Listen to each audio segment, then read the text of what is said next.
নোয়াখালীর কোম্পানিগঞ্জে সদ্য যোগদানকৃত উপজেলা নির্বাহী অফিসার তানবীর ফরহাদ শামীমের সাথে কোম্পানিগঞ্জ উপজেলায় কর্মরত সংবাদকর্মীদের সাথে মতবিনিময় সভা অনুষ্ঠিত হয়েছে।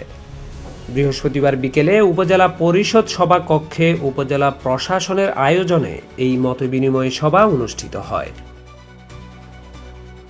সভায় নবাগত উপজেলা নির্বাহী অফিসার তানবীর ফরহাদ শামীম বলেন, এই এলাকার ছোট বড় সকল সমস্যা সমাধানে আমার সবচাইতে বড় সহযোগী হচ্ছেন সংবাদকর্মী।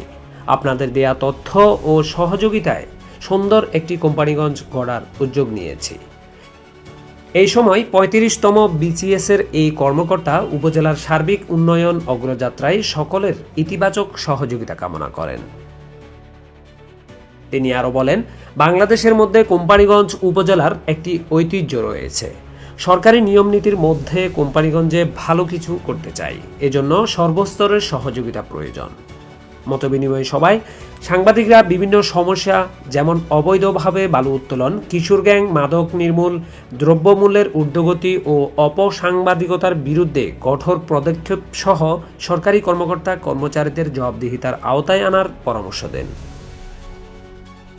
মতবিনিময় সভায় বক্তব্য রাখেন দৈনিক ইনকিলাব নোয়াখালী জেলা প্রতিনিধি এহসানুল আলম খসরু, জাগো নিউজ নোয়াখালী প্রতিনিধি ইকবাল হোসেন মজনু, কোম্পানিগঞ্জ প্রেস ক্লাব সভাপতি সাংবাদিক আনোয়ার তোয়া, দৈনিক নবচেতনা কোম্পানিগঞ্জ উপজেলা প্রতিনিধি মেজবাউদ্দিন, দৈনিক মানব জমিন কোম্পানিগঞ্জ উপজেলা প্রতিনিধি নাজিম উদ্দিন খোকন, দৈনিক আমার সংবাদ কোম্পানিগঞ্জ উপজেলা প্রতিনিধি এম.এস. আরমান প্রমুখ।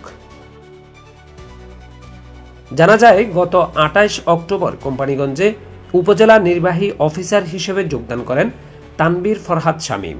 এর আগে তিনি ব্রাহ্মণবাড়িয়া জেলার নবীনগর উপজেলায় নির্বাহী কর্মকর্তা হিসেবে দায়িত্ব পালন করেন।